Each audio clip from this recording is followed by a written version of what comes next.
Hello दोस्तों, काशिफ से court marriage करने वाली सुरभि का क्या हुआ अंजाम? क्या उसके माता पिता का डर सच निकला? कॉलेज के वार्षिक उत्सव की तैयारियां जोर शोर से चल रही थी। सभी छात्र छात्राएं अपनी खूबियों के अनुसार कार्यक्रम में भाग ले रहे थे। काशिफ को गज़लें लिखने का शौक था। उसकी गज़ल का हर शब्द काबिले तारीफ होता। पूरा कॉलेज दीवाना था उसकी गज़लों का। सुरभि को गीत संगीत बहुत पसंद था। बहुत मीठी आवाज़ थी उसकी। दोनों हर कार्यक्रम में एक साथ ही भाग लेते और ना जाने कब दोनों को एक दूसरे से चाहने लगे। वैलेंटाइन डे पास आ रहा था। कॉलेज व बाजार में उसका माहौल अपना असर दिखा रहा था। कॉलेज के कई लड़के लड़कियां कार्ड खरीद कर लाए थे और काशिफ से कुछ पंक्तियां लिख कर देने को कह रहे थे ताकि वे कार्ड में लिख अपने प्यार का इजहार कर सके। काशिफ आज एक लाल गुलाब लेकर सुरभि के पास जा पहुंचा और बोला, मैं तुमसे प्यार करता हूँ सुरभि, क्या तुम स्वीकारोगी मेरा प्यार? ये कहकर वो अपने प्यार का इजहार कर बैठा। सुरभि काशिफ को मन ही मन चाहने लगी थी, सो उसने फूल हाथ में ले शर्माते हुए झुकी पलकों संग उसके प्यार को स्वीकार कर लिया था। कॉलेज के बाद दोनों छिप छिप कर मिलने लगे थे। कॉलेज के सभी लोग उन्हें हंसों का जोड़ा के नाम से पुकारते। इसी तरह मिलते और प्यार में डूबे 4 वर्ष बीत गए। कॉलेज खत्म कर दोनों अपनी अपनी नौकरियों में लग गए। सुरभि अपनी पूरी तनख्वाह अपनी माँ के हाथ में रखती। हाँ, कुछ रुपए हर तनख्वाह में से अपने भाइयों के लिए उपहार के लिए रख लेती थी। अब सुरभि के घर में उसके विवाह के लिए चर्चा होने लगी थी और वो बहुत चिंतित हो गई थी। आज सुरभि जब काशिफ से मिली, कहने लगी, काशिफ, मेरे माता पिता मेरी शादी की बात कर रहे हैं और मुझे नहीं लगता कि वे हमारे प्यार को स्वीकारेंगे। काशिफ ने जवाब में कहा, सुरभि, तुम घबराओ नहीं, तुम अपनी माँ को बताओ तो सही, या मैं तुम्हारे पिताजी से बात करूँ। सुरभि कहने लगी, काशिफ, देखती हूँ आज मैं ही माँ को बता देती हूँ। जैसे ही माँ ने सुना वे तो बिफर पड़ी और आओ देखा न ताओ, जा बताया पिताजी को। जैसे ही सुरभि के पिताजी ने उसके मुंह से काशिफ का नाम सुना वे तो आग बबूला हो उठे। माँ तो कोसने लगी। कहा था लड़की को इतनी छूट मत दो, अब पोत रही है ना हमारे मुंह पर कालिक, क्या फ़ायदा हुआ इसको पढ़ाने लिखाने का। रात दिन इसकी चिंता लगी रही। कभी देर से घर आती तो कलेजा मुंह को आ जाता, किंतु ये दिन दिखाएगी ऐसा तो सोचा भी ना था। मैं सोचती थी पढ़ लिख जाए तो अच्छे घर में रिश्ता हो जाएगा, अपने पैरों पर खड़ी होगी तो किसी की मोहताज ना होगी, पर हमें तो इसने कहीं का ना छोड़ा। अब क्या मुंह दिखाएंगे हम समाज में। पिताजी बोले, अगर प्रेम ही करना था तो कोई हिंदू लड़का नहीं मिला था। सुरभि ने कितनी बार समझाने की कोशिश की थी। उसके घर में तो धर्म का बोलबाला था, कोई उसकी बात सुनना तो दूर, सुनने के लिए भी तैयार न था। इसी कारण उन दोनों ने कोर्ट मैरिज करने का फैसला किया और कोई चारा भी न था। जब वे दोनों सुरभि के घर आशीर्वाद लेने गए, उसके पिता कहने लगे, हमारी छूट व प्यार का गलत फ़ायदा उठाया है तुमने, कुछ तो लिहाज किया होता। बिरादरी में हमारी नाक क्यों कटवा दी?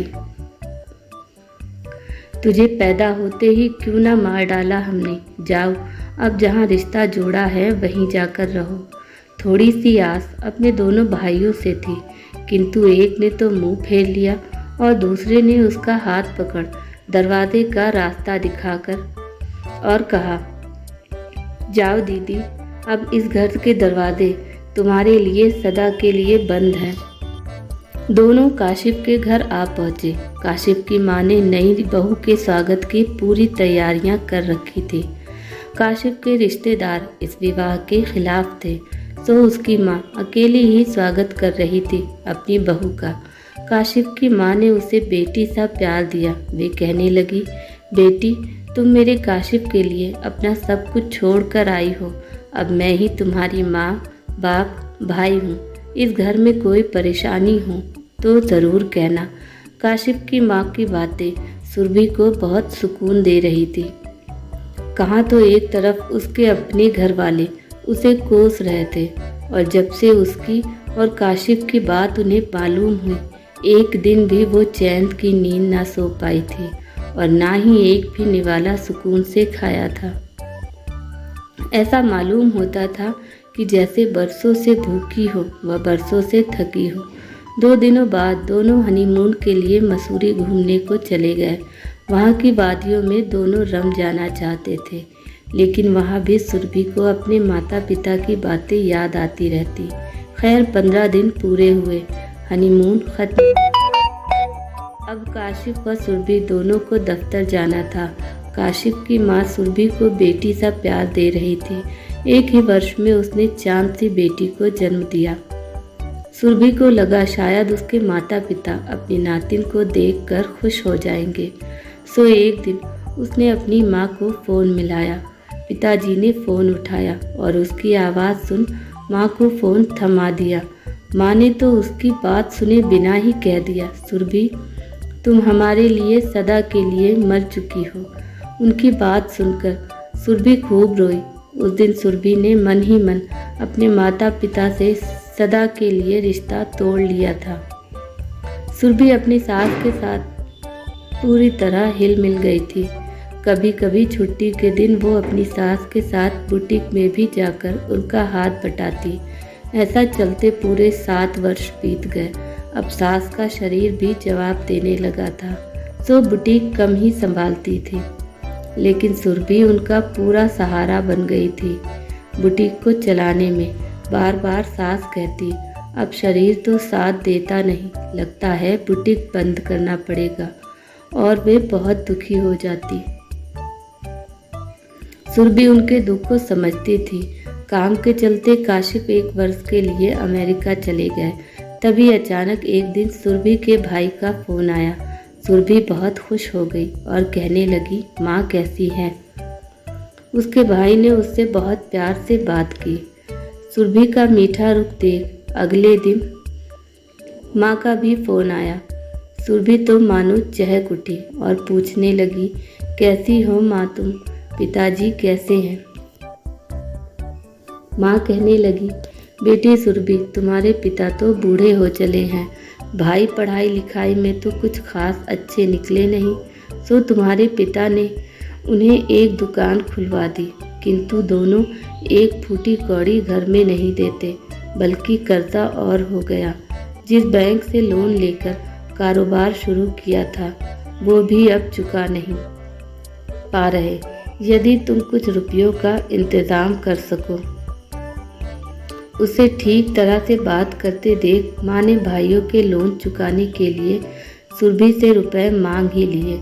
अब सुरभि को सब समझ आ गई कि आज भी उन्होंने सुरभि से सिर्फ उनकी अपनी ज़रूरत पूरी करवाने के लिए ही फ़ोन किया था। वो एक दिन था जब वो काशिफ से निकाह करना चाहती थी, तो उसके परिवार वालों ने उससे रिश्ता तोड़ दिया था। तब तो उन्हें बेटी से ज़्यादा धर्म प्यारा हुआ करता था, और आज जब पैसों की ज़रूरत पड़ी तो अब वो अपनी हो गई, वरना क्या उसके अपने माँ बाप भाई साथ नहीं दे सकते थे उसका। उसके निकम्मे भाइयों के लिए माँ उससे वापस रिश्ता जोड़ने के लिए राज़ी हो गई। फिर भी उसने अपनी माँ को मीठा जवाब दे दिया, हाँ माँ देखती हूँ। अपनी बीमार सास की सेवा में लग गई। उसके बाद उसने अपनी नौकरी छोड़ दी। सास का बुटीक भी पूरी तरह से संभाल लिया। सास और बहू अब माँ बेटी बन गई थी।